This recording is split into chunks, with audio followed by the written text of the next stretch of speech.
Hi everyone, welcome to Hedgehog Hollow. So today I'm reviewing the new Hero Hues Reactive Inks from Hero Arts. Now I recently showed you the Hero Hues cardstocks, and if you want to learn more about that range, you can check it out in the top right hand corner.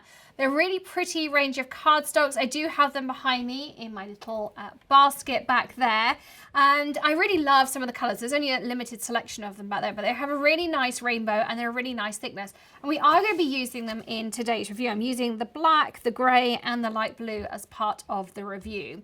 But really I want to go in, they're supposed to be reactive with water, so we're going to try that out. We're going to stamp with them, we're going to blend with them, we're going to put them through a stencil. So we're going to try them out in different ways and kind of put them through their paces to see what they're like. You can see there are 15 colors here. There is a sea salt white. I'm really intrigued to see what that's like because I've never seen a truly white reactive ink, so that's going to be really interesting. You can see there is a nice rainbow of color here. The only thing I would say is we don't have a red. If we're thinking about a really good mix of color, we've got Fruit Punch, which to me looks more corally. We've got oranges, our yellows, our greens, blues, you know, all those kinds of colors. But I feel like we should have a red in here somewhere, which we don't currently have.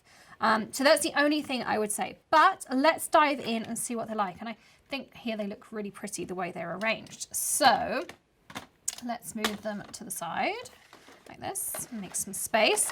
Now I grabbed a stencil out because I thought that was the first way we could try it out. This is the Picket Fence Fish Scale stencil. And I'm going to blend on some Tonic Ultra Smooth White. I'm also going to do some blending on watercolor cardstock so we can do some comparisons. This is the Craft Perfect A2 pad.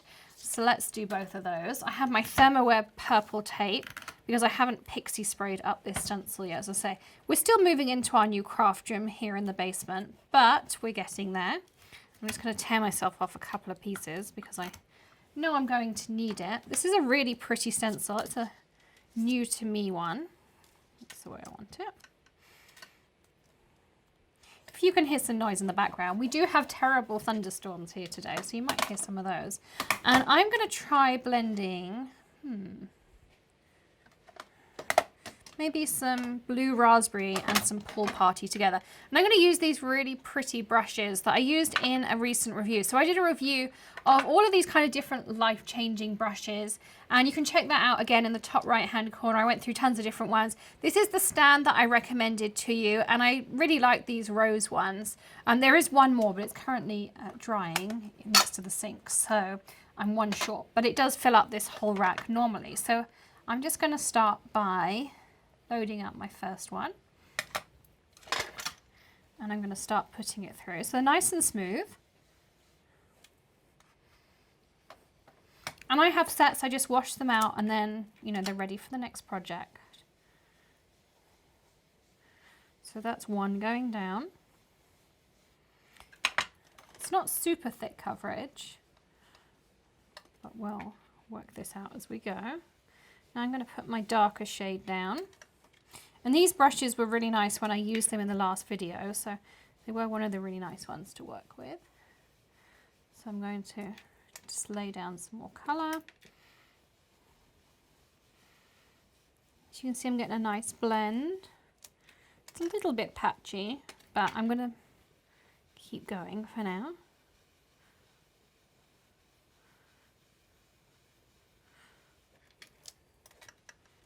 And I haven't seen many videos on these inks, so I was really intrigued. So I decided to buy them and do a video for you. I'm going to go back to the lighter one. Just kind of blend the two together. And in the next time, we'll blend kind of two very different colours together and see how they go. So that's my light. This is my dark. We'll pop those to the side. So I'm going to lift my stencil off. You can see how it looks there. And now we're going to spritz. So this is how it looks. Nice, reasonably smooth. But the idea is that they react with water. So let's see if they do. At the minute, they're just kind of running as a dye ink would. I'm going to dry it with my Ranger Heat It tool. And if you read the back of the ink pad, it says, a smooth blending ink which reacts when spritzed with water, allowing for creative water effects. Now, as it's drying, I can see a lot more of that effect, almost like a distress ink effect. Pretty cool, actually. And we'll give you a close-up in a second once this is dry.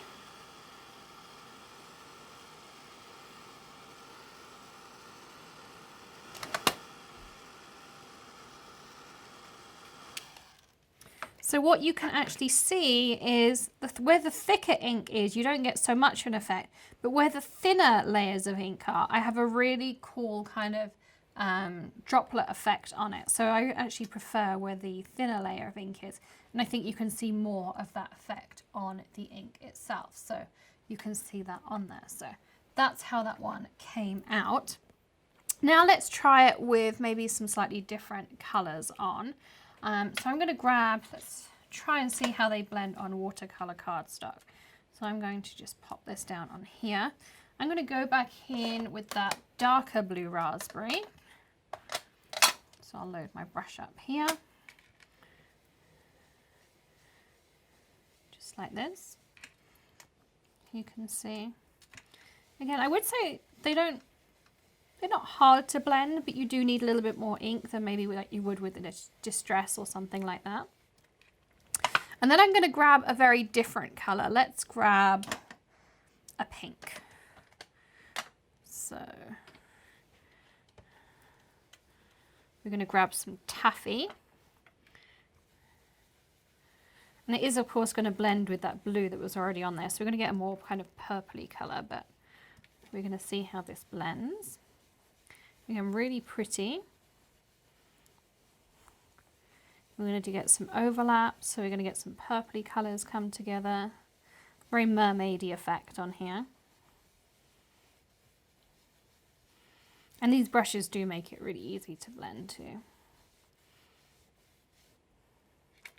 So again, I can lift this off. Doesn't that look pretty? And that stencil is so nice too. So we'll move our brushes to the side. And again, I'm going to give it a spritz and we're going to see what happens. So I like the Nouveau Light Mist bottle.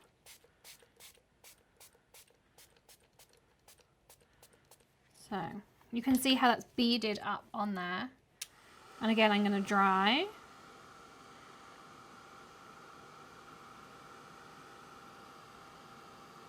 And I like using the Ranger Heat It tool as opposed to the Wagner Heat tool when I'm doing spritzing and things, because it doesn't move my water around, which is the effect that I'm going for.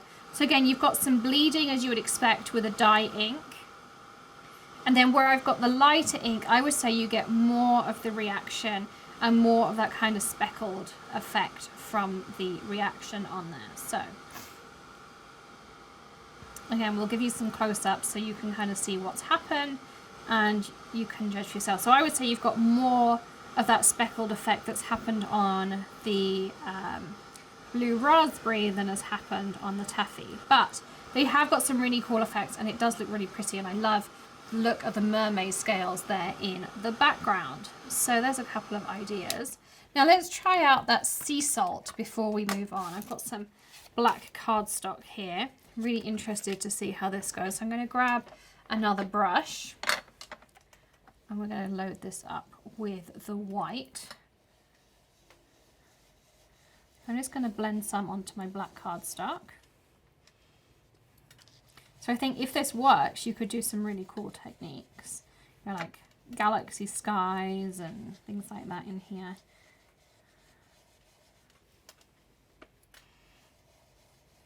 Okay, so we've mixed on some here.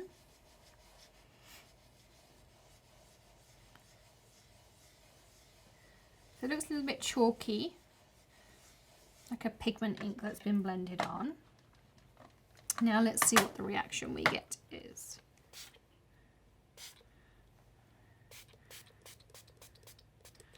Okay, so we've got some light dusting, some dark dusting. Again, we're going to dry this up and see what we get.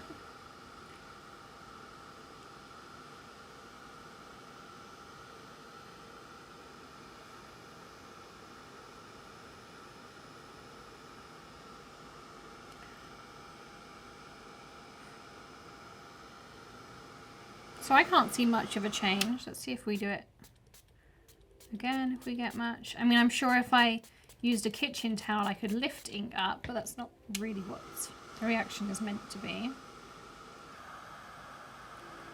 I'll leave it for a second to see if anything happens.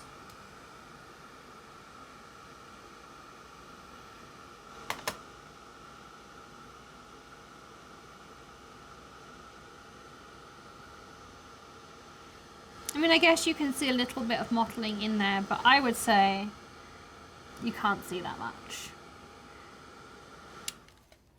So it's gone from fairly smooth to a little bit mottled, but not a huge effect on the black there. Well, let's see how they stamp out too, because of course these are ink pads, so we want to see how they work with our stamps. And I grabbed a couple of different options for us. So we'll start off with a background stamp, because this one's really detailed. If I can get it out of its packaging. Maddie does all my labeling and packaging, and she's very good at getting them into these snug little bags for me. So this is the My Favorite Things etched background.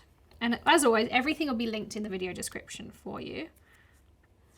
Okay, so I'm going to peel this off, pop this down. And we're going to try a couple of different options. So we'll start off with some white cardstock. And if you don't have any sticky grid to hand, like I don't, grab yourself some tape. And you don't always want a background piece of stamp to be just, you know, right in the corner. You might want it to be in the middle. Just curl it around like that, and then you can stamp anywhere you'd like. So let's stamp out with a different color. Let's try that coral that we commented on and see how close to red it is.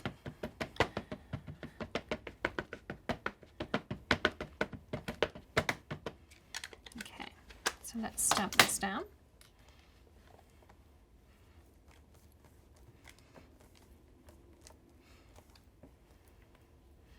I'm going to stamp it once more.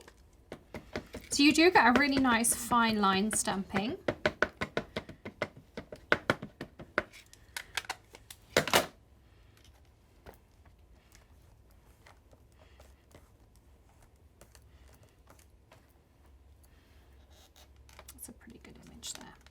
So I'm just going to turn this till it picks up. So you can see there, you've got a really nice outline on there. And I'm going to assume, actually I'll do another one so that we can play around with some ideas. So you can see on there, I've got a nice fine line for you to start from. And then we're going to try out a couple of other things. So let's again stick this down. And then I'm going to grab that fruit punch again, because that's what's on my stamp.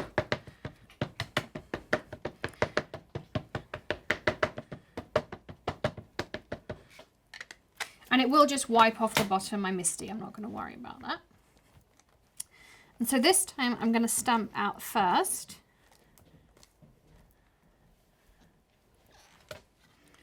And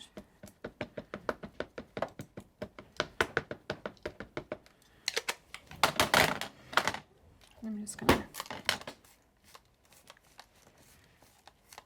press in that area where that's where I've got my tape underneath.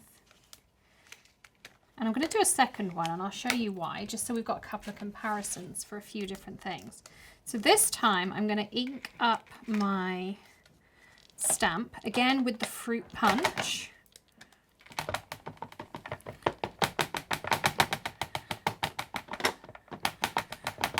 But this time, before I stamp, I'm going to lightly mist it with my light mist bottle.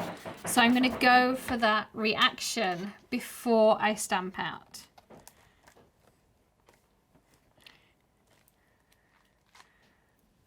So you can see there I've got some beading and bleeding, but what that gives me is just something a little bit different. Let me lift that up with the craft pick so I don't put my finger in the middle of it. So I've got this one. But what you can also do is you can mist it afterwards for a slightly different effect. So if I mist after, you can see you get a different kind of beading. Again, I'll dry these two off. So just kind of depending on the background effect you want to go with, depends on whether you want to bead first or spray after. You can see very different effects, but also just really nice.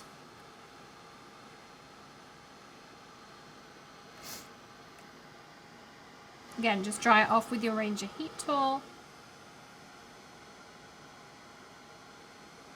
If you get too much curling, you see how this one's curling up as it dries. you have a couple of different options. Just take it to a dry piece of your mat, turn it over, and it will relax. If it's super curly, run it through your die cutting machine with no dies in it, and you'll find it'll straighten itself out. But there you have a couple of different options. You see the same stamp stamped out with the same ink color, but giving you 3 very different results. And I also wanted to just try it out on a couple of other options as well. So what we're going to do is just take this out. I'm going to use this piece of contact paper because I don't have anything else, just to protect this. I'm going to pull out my stamp for now.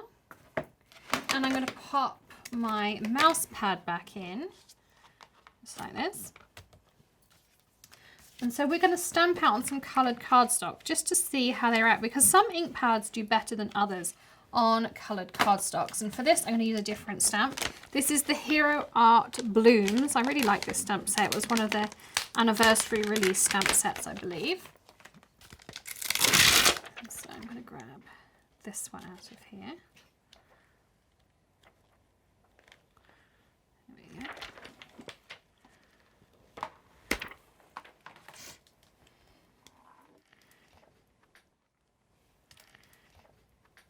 And so I'm going to ink this one up. Let's try this blue. It's just really pretty. It's called Blue Hawaii. And so this might be a bit of tone on tone, or it might add some contrast. We'll see.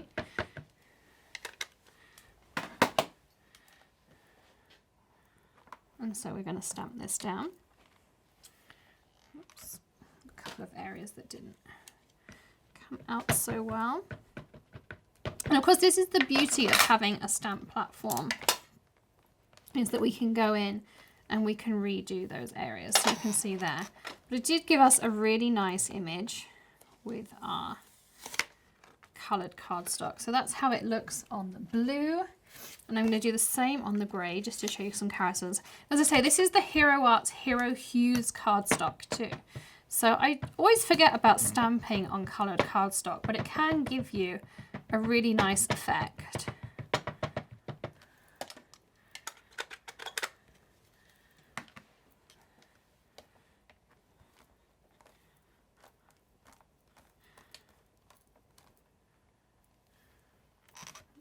Try this one again.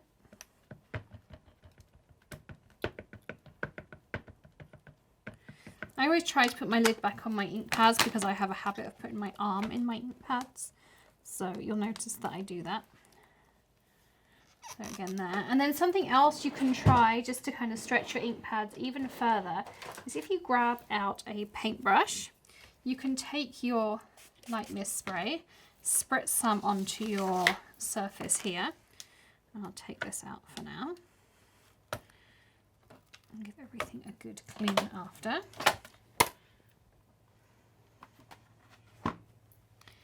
And what you can also do, particularly with reactive inks like these or something like your distress inks, is you can then take your paintbrush, soften those lines, but also what it'll do is it'll pull some of that ink into your image. So you don't have to add additional colour, but what you can see is it's automatically watercolouring my image for me. So it just adds a little bit of extra depth and dimension to your image as well. So again, you can see just another way to stretch supplies that you might already have in your drawers. So just another idea as well. Super easy, as you can see, I've done that section already. So just more ideas for you, another way to use those supplies. Think of those coloured cardstocks as well. Think about spritzing before, after, you know, different ways to use them. I mean, they're nice inks to use. I don't think they're particularly different to my distress inks. I love Hero Arts, as you all know, but just a quick review for you. Would I buy these if I already had distress inks? Probably not. But that's my honest review here. And I did love how that stencil came out, but I think honestly it was the stencil that made it look super cool. And I kind of was a bit disappointed in how the white turned out, but that's my opinion.